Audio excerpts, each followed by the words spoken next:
hope you're all doing well. Combines will be rolling in many parts of the country now.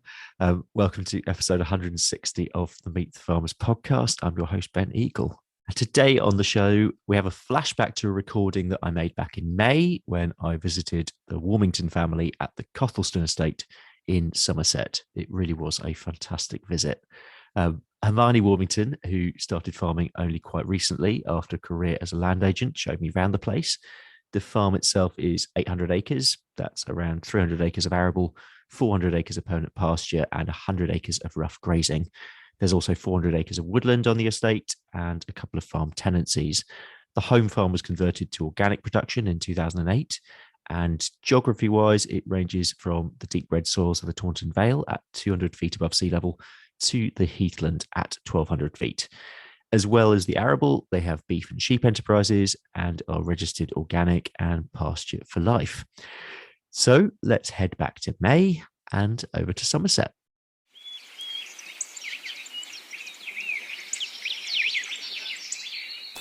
So a bit of a strange start to a podcast, but we've actually just had a kid's birthday party, which I think is a first for the podcast.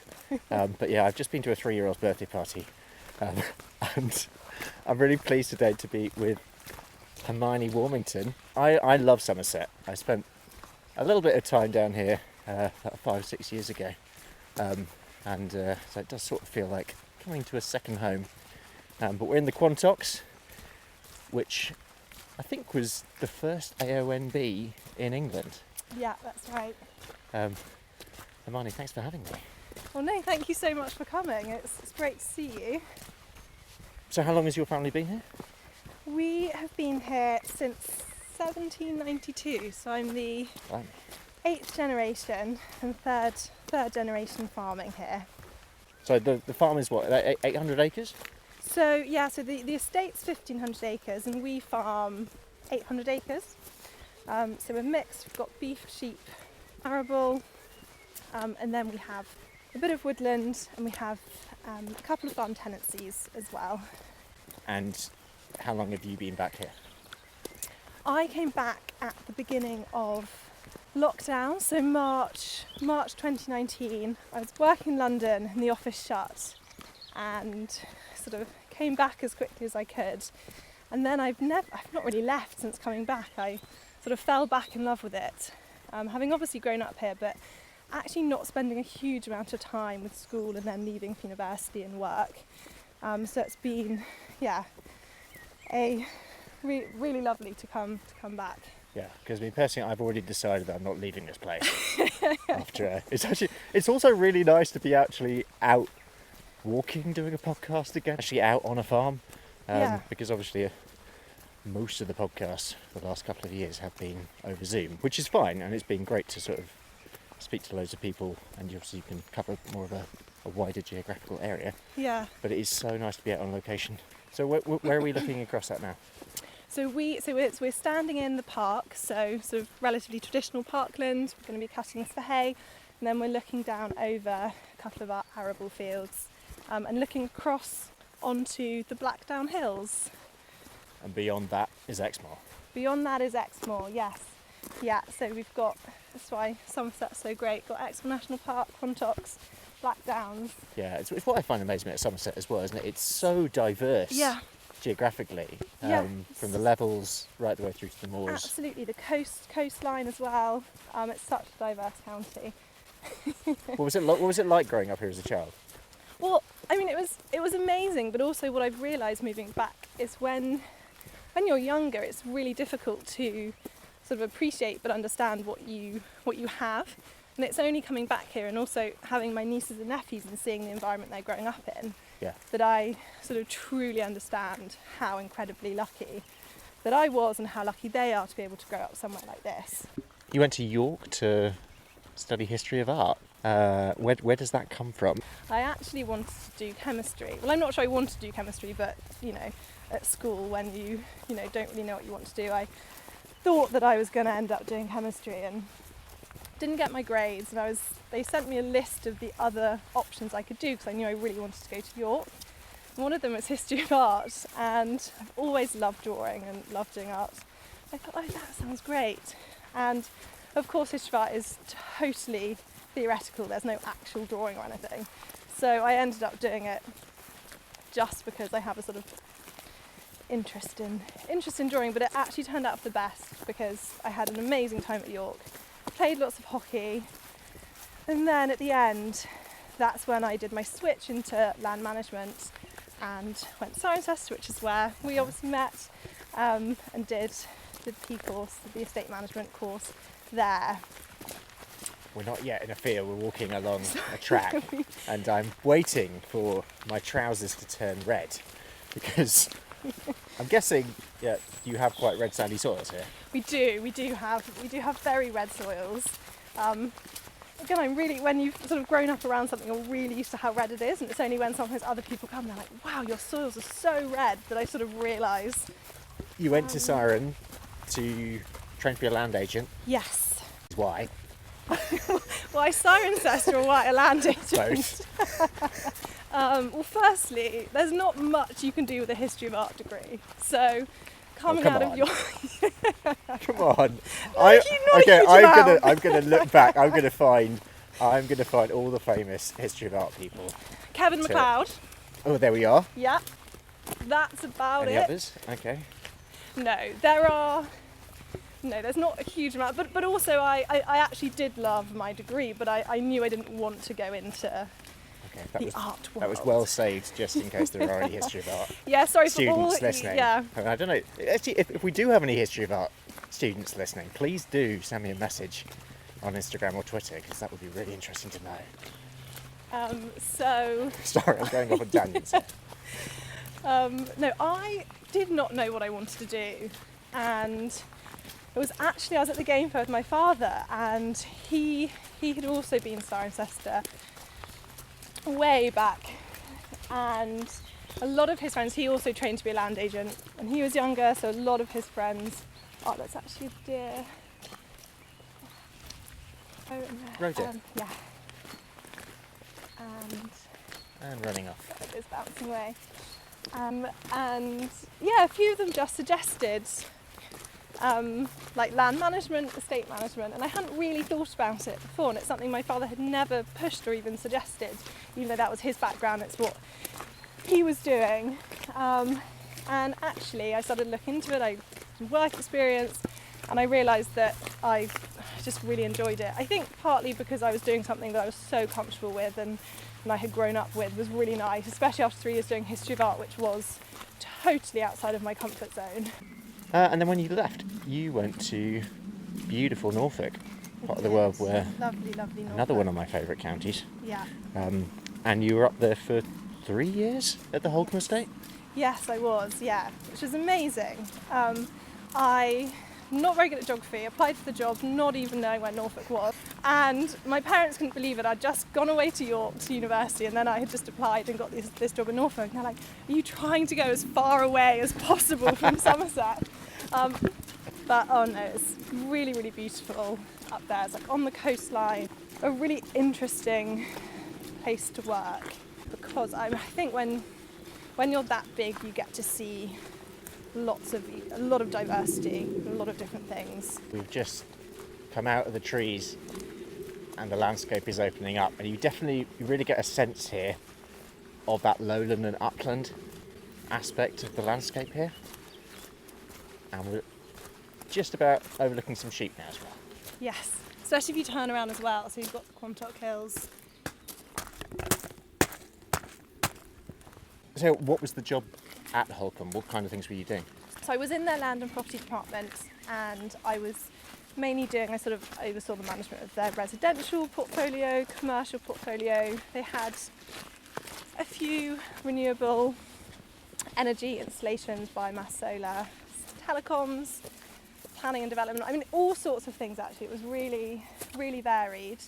Less of the sort of farming was separate enterprise, as was conservation. So I sort of tried to wangle a bit of time with those when I could. But yeah, mainly the sort of property and building side of things. You then moved to the CLA. Yes. Why the move, and what was that job? So I love Norfolk, but it was just too far away from my family in Somerset. So I was trying to sort of squeeze in those weekends back here and just being exhausted and not being able to come home as much as I would like to. I had passed my APC, so qualified as a surveyor, and the job wasn't changing hugely. It was a brilliant job because I was given like a lot of autonomy early on, but it also meant that there wasn't a step change when I had qualified. Yeah. A lot of my friends were in London, and I thought, I can't have a rural job and live in London. The two aren't really compatible. And the job at the CLA came up, and it was in housing, rural housing policy. And actually a lot of the work I was doing at Holcombe was housing or sort of building. So it worked quite well. And so yeah, I moved to the CLA, moved to London. That was sort of September 2018, so I had about 6 months or so there before the pandemic hit and everything changed. And everything changed. Absolutely. I mean, take me back to the pandemic and sort of how that. I mean, obviously we all have our own stories, but how did it impact on you? I mean, I moved back here very, very early on, and you know, I know. It's difficult to say because there are so many people where it was incredibly difficult and it was incredibly hard, but having space back here and having time with my family, which I hadn't had sort of proper time in such long time, and if you remember, the weather was amazing as well. Oh, it was. Even here? Even in Somerset, the sun shone. So I actually had a really positive experience of the pandemic. I was just going to come and have a look at these gals here. Yeah. So these are our... Tell me about your sheep. So we've got a flock of Romneys, and in here we've just finished lambing, and we've got our sort of second half of our lambing ewes doubles. So all of these should have 2 lambs.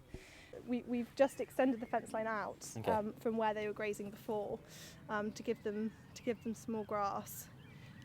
But yeah, in terms of lambing, we have a lambing field elsewhere, actually in one of our permanent pastures. And once they lamb, sort of about 24 hours, we'll then bring them into one of our grass lays.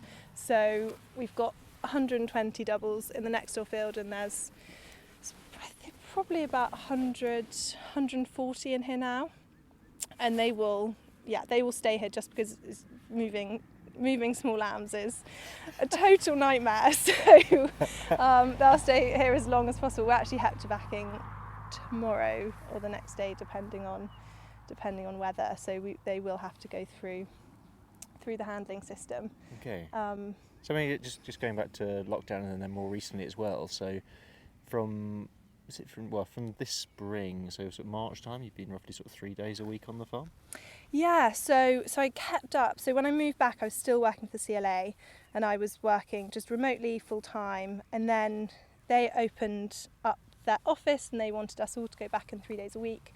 And actually I had just totally fallen in love with being down here, and I'd also just got more involved in things, so it was really difficult to either split my time or to go back. So that's when I made the decision to move back here permanently, and I actually took another job in rural housing for 2 days, thinking I would sort of be happy and have more than enough work for 3 days on the farm. And actually there's lots to do, and I love it so much, so I'm going to become full-time in July, which is really exciting. Let's talk about people on the place. Yeah. So who does what, who's around? Me and my dad have just started a partnership together, and then so his whole life he was sort of out on the farm farming, and he now does sort of mainly office work, and we have 2 guys that work on the farm. So one who manages the farm sort of day to day, and then another guy that is sort of 70% stockman, 30% gamekeeper. Okay. And obviously that varies throughout the year, so sort of what he's doing. And then we have like contractors that we use quite a lot for different things, so just depending on the time of year. So this week we're hoping to start silaging, so we will we bring people in for that. Like our arable is all contracted, so we have like a neighbouring farm that does all of our arable contracting for us. And then we have someone who's brilliant at water, so when we have our water issues, we use someone else. So although there's sort of 4 of us in the farm team, there's lots of other people that come in and are sort of part of the farm and part of the estate as well. So yeah, it feels like bigger than just the sort of core team. And our retired farm worker isn't particularly retired because he still does lots and lots of things for us as well, and his family. So that's brilliant.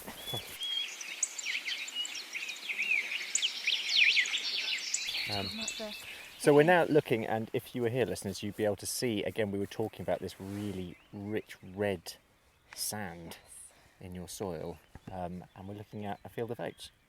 Organic oats. Tell me about them, because I know nothing about them. Well, actually, you know what, I don't know a huge amount about. My father just decided to put oats in. Spring barley has always grown quite well here, but because we have had a few difficult years, I think also he just thought, let's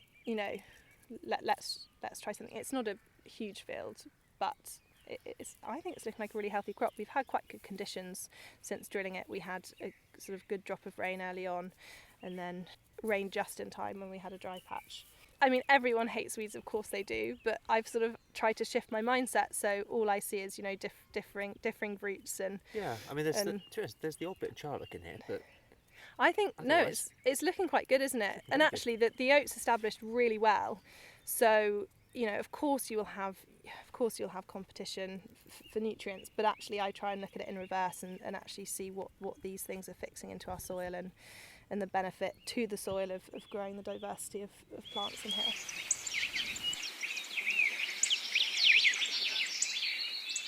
Woodland.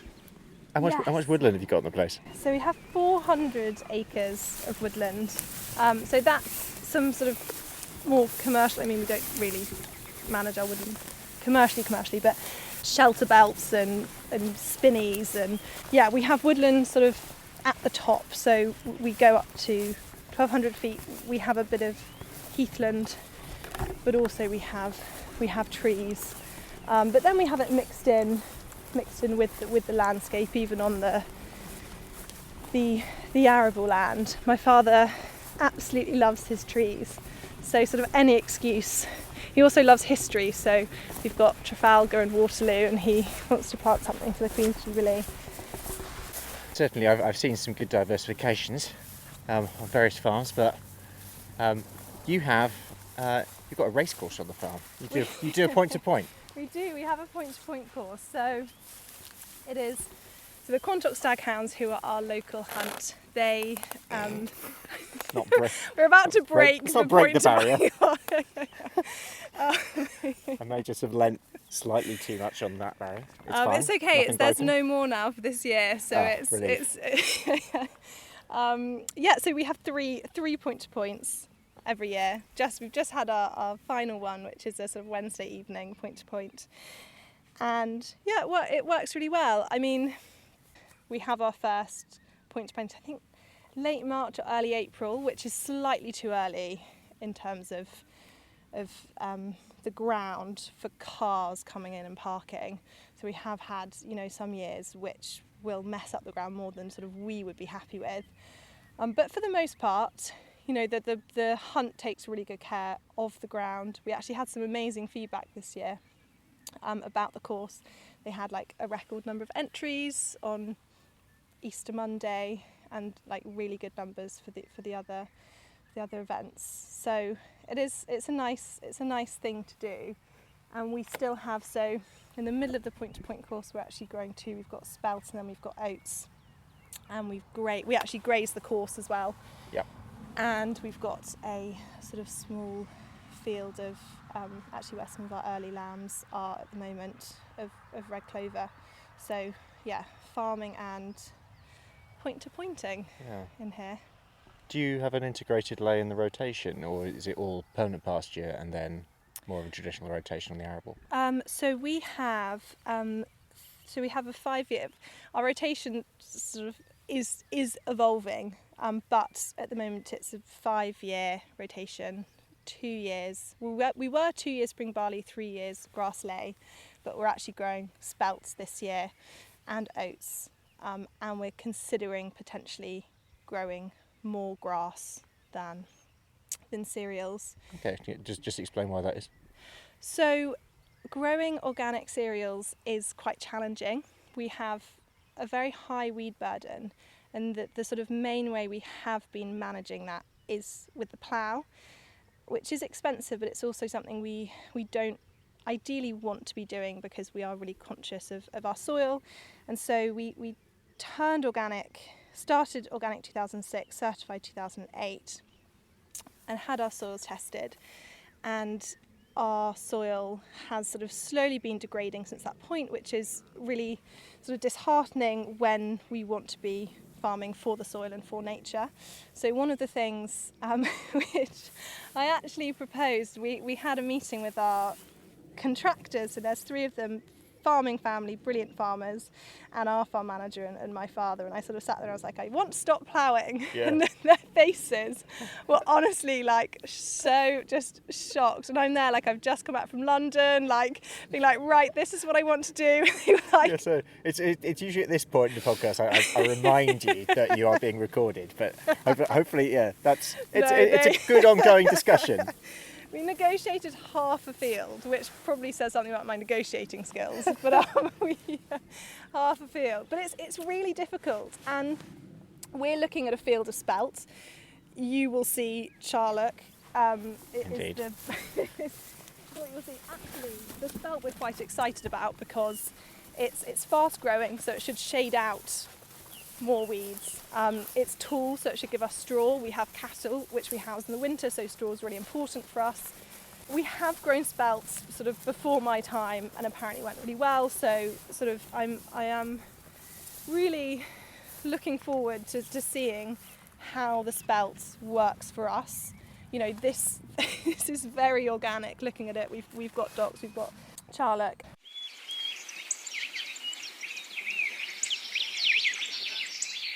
So the hedge actually there, which was laid this year, we chipped all of the brash from the hedge, and we are composting it for 24 months hopefully there, and we then want to use that to add on to our cultivated fields, to add organic matter. The other thing is I would like to stop ploughing so much, but I'm also really conscious that I want to be adding in organic matter. So we've also been making bokashi from the straw and manure from housing our livestock over winter, and again that's a bit of an experiment. Actually both, you know, the bokashi. Yeah, sorry, I'm just going to stop you there because I'm guessing 99% of listeners, sorry. including me, ain't going to know what that is. Sorry, I know, and could you explain more? Yeah, so we actually came across it at Groundswell last year, and it is, I mean, how I sort of view it is, it's like a probiotic, like we would take. It's just full of bugs.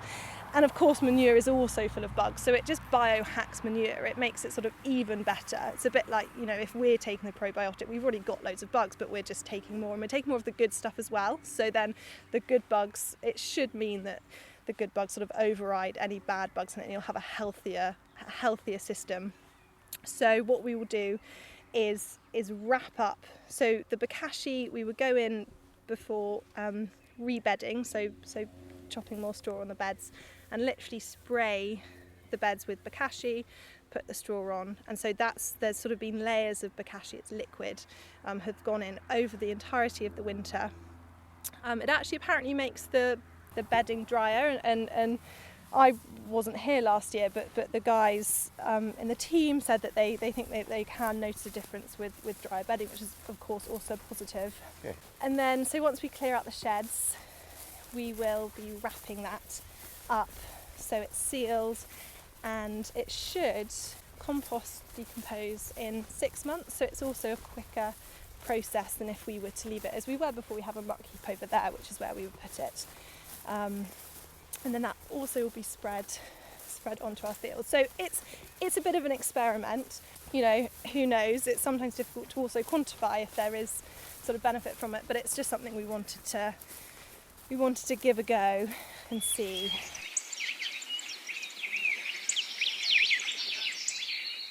while we're just wandering around the point to point, just makes me think of other sort of ventures on the place. What other businesses have you got on the estate?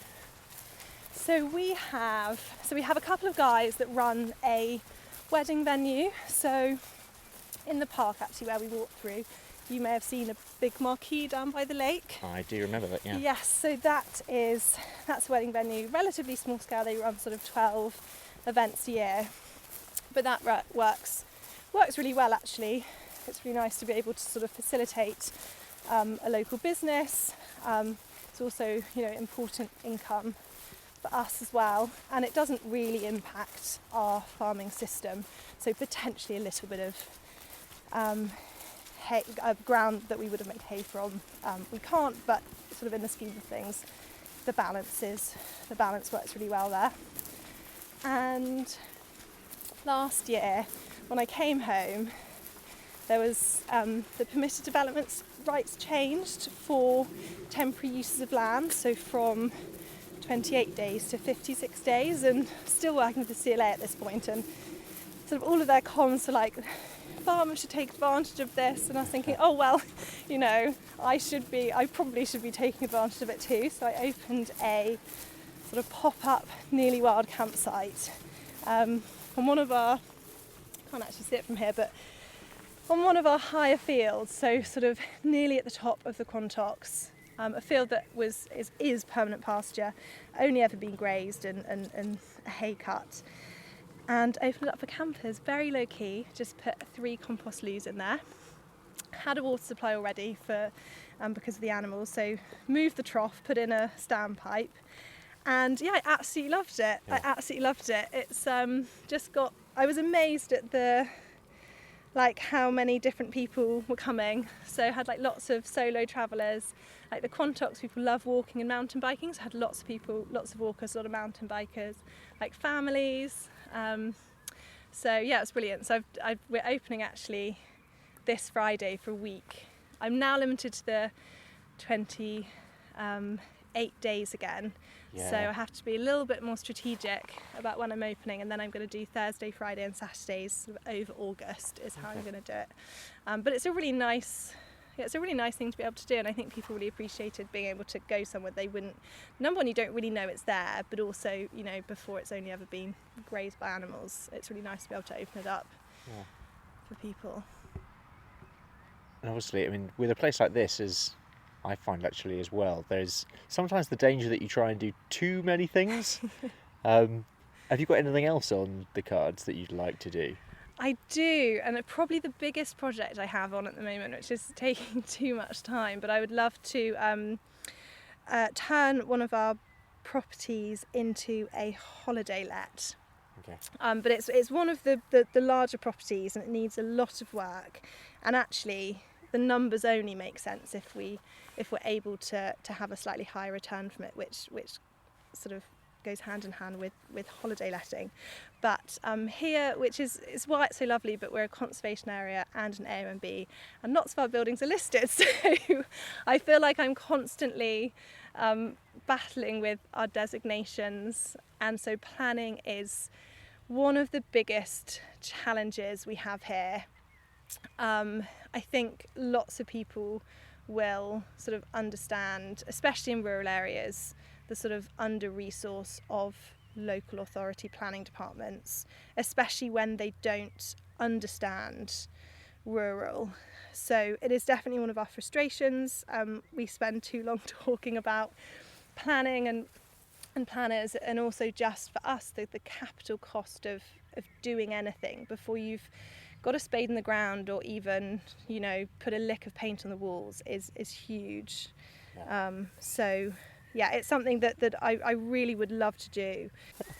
Would you like to wander over to see the castle? Yeah, let's do that.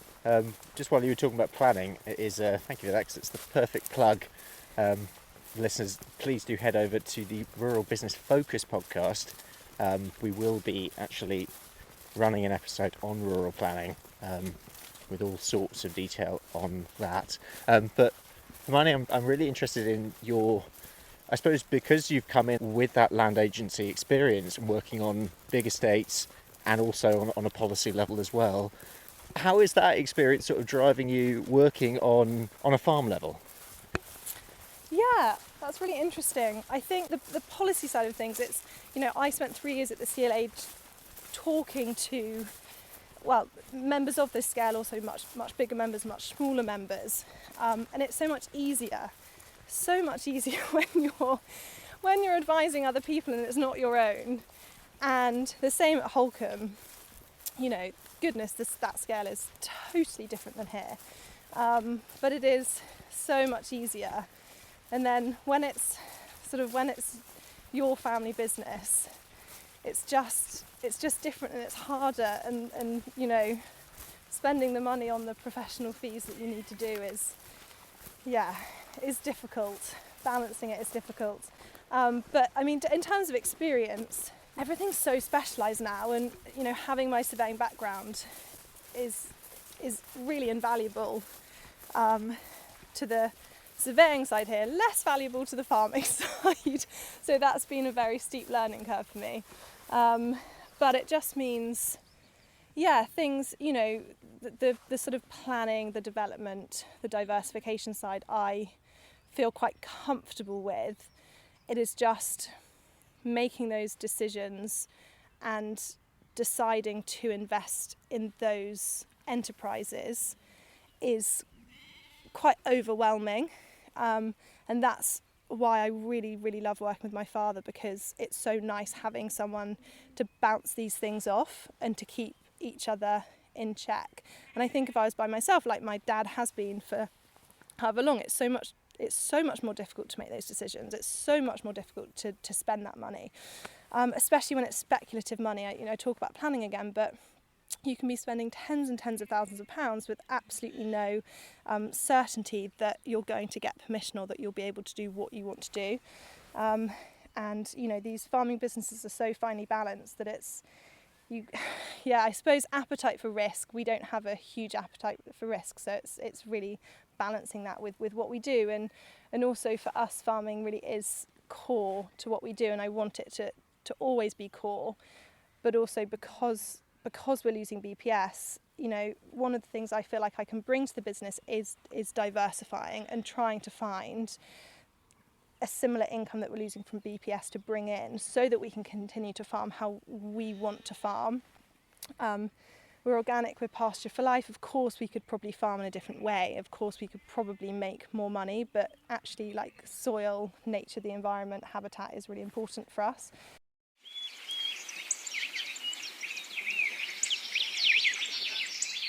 We've done quite a lot of new hedge planting. My father loves his trees, but he also loves his hedges. So we have a bit of a cycle of planting new hedges, and also laying our existing hedges and managing our existing hedges. And it is amazing. I mean, there's nothing better, seeing hedges that are just absolutely full of life and full of berries, and I can really understand why he really loves incorporating them in the landscape, especially when they're linking up like bits of woodland, which we have quite a lot. It's just, it's really lovely to see that sort of the corridors and the linking of habitats around the place. And do you get any support for, this particular hedge or other hedges on the farm? Yes. So actually, so our hedge laying and these new hedges were through our countryside stewardship scheme. So we just entered into a new countryside stewardship scheme, which started the 1st of January this year. So super new. Yeah, so really, really new.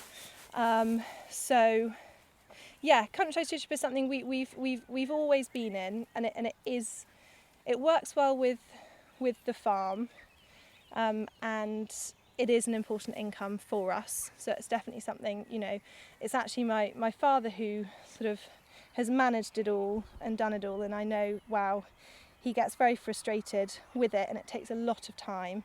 But for us, that sort of the benefit for us outweighs the sort of red tape and the frustrations that he has trying to negotiate different things in different places. We've stuck with it. Yeah. Obviously, you're not with the CLA anymore, but let's just turn towards policy while I'm with you. And specifically, we are in England, so we'll talk about future environmental policy in England with elms. It's difficult to gauge at the moment potential uptake of the new schemes, and obviously, like you here, you're just going into a new scheme. We in our farm will be going into a new scheme. We've just applied, so we'll be entering a new scheme. It's the last year of our existing scheme, new scheme next year for another 5 years. So there will be many people who will be continuing that right the way through until the end of BPS payments. But we are transitioning into a new world. How clear do you think that future looks at the moment? I don't think particularly clear. I think, in terms of running a business and looking at the numbers, we're just deleting a line from our income, and actually I think there isn't the certainty that that's going to be replaced. The loss that we're going to have for BPS here, for example, won't be made up by something we can get through SFI.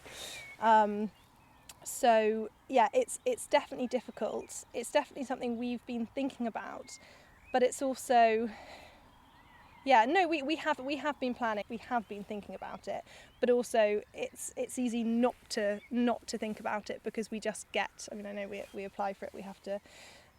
But it's something that we've got every year, and something we've got for quite a long time, and the implications are quite big. And actually, my father is really used to doing all of the admin associated with these countryside stewardship schemes, and he likes to take advantage of grants. He's used to those sort of systems, so actually SFI is probably less overwhelming for him because he's used to all the things you have to do to get government money, which they don't make it easy, do they?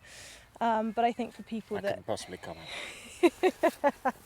For people that haven't been in if you haven't been in countryside stewardship, then it's definitely a bigger thing, isn't it, to suddenly have to think about it, and I don't know what it's going to look like. And at the same time, and I've had farmers who are currently heavily involved in schemes who are doing quite a bit of work already.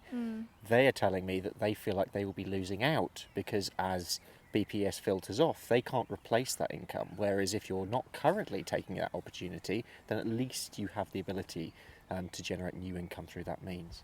Yeah, which absolutely, and I really, really hope that isn't the case, because it would be a real shame if we were penalised for doing something already before the scheme.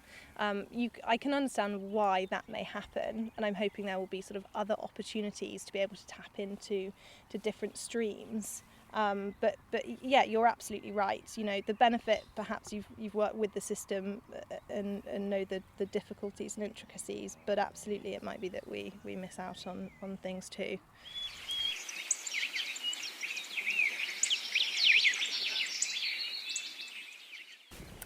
So the pub's not open on Monday, but as you keep on telling me, you're not in the middle of nowhere here. So what's your social life like?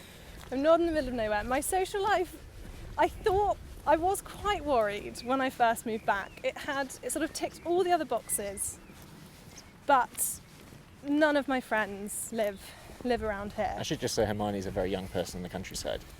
Yeah, I'm 28. And which is very, very young in Coppleston, actually. Yeah. No, You can still technically be a young farmer. Technically, yeah. Actually, They advanced the upper age. Did they? Well, one of the ways I've tried to make friends, I took up CrossFit, and you sometimes go in partners, and I was partners with someone, and we worked out we were both worked on farms, and she was so lovely. She was like, "Oh, are you in Young Farmers?" I was like, "Oh no, I'm not." And she was like, "Oh, you must come along to our next social." She's like, "Are you what, 22, 23? And I was like, I'm 28. She was like, "I think you're too old." And I was like, "Oh my god!" But it's been quite nice. I've actually making some friends around here, which is really nice. Because I was going to say, because when growing up here, what about everyone you grew up with? They've all moved to London, so none of my school friends are back here. Typical countryside story. Exactly. But actually, there's a couple of people from school who sort of I wasn't necessarily close to at school or didn't keep in contact with after that have stayed around, and I've actually got back in touch with them, and that's been really nice. And then I've met people through CrossFit or just sort of through other ways. Oh my goodness, it's raining really hard. It is. But it's difficult, you know. I didn't go away for school, but I didn't go to like a local school. And I obviously then left, went away to university, left to work. So yeah, definitely one of the things, you know, it would be nice to have a few more friends around, but I think that will happen. So anyone listening from Somerset? Yeah, exactly. It's a great idea.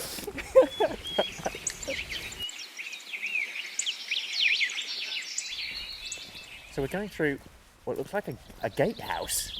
It is a gatehouse, actually. It's an actual gatehouse. Actual gatehouse. Through to a courtyard. Just walking through the arch now. Some scaffolding on the left, always a good sign of somewhere that's old. Always a good sign. Stunning building. Tell me about this. It is really lovely. So this is Cothleston Manor, which I'm hoping to turn into a holiday let, just because anyone that sort of has old listed buildings, the disproportionate cost of doing anything to them, it's actually just terrifying, really. So it needs a wee bit of work, and yeah, really, really exciting. Like very, very lucky to have this project.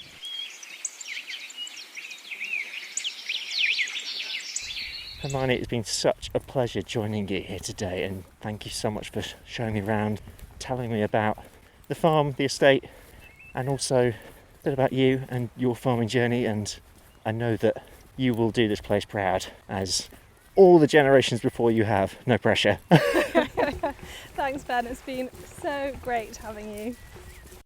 Hermione Wilmington at the Cothleston Estate in Somerset. And you can follow Hermione on Instagram at Cothleston Estate. Massive thanks again to the Wilmingtons for having me. I had a brilliant time. And to Hermione's niece for letting me crash her birthday party. If you've enjoyed this episode, please subscribe to the podcast if you don't already. Leave a review wherever you're listening and share it on your social media. I also want to give a shout out to my brand new podcast, if that's okay, called Rural Business Focus, which is available wherever you get your podcasts. And that's all about encouraging a bit of positivity, a bit of inspiration for the rural sector.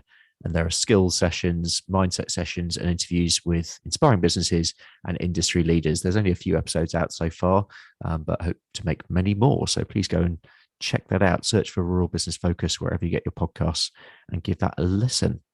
Next time on Meet the Farmers, we will be talking turkeys and geese. Christmas is on its way, guys, with Jade Stock, who farms on the Herefordshire-Shropshire border. So I hope you can join me then. But until then, have a great week.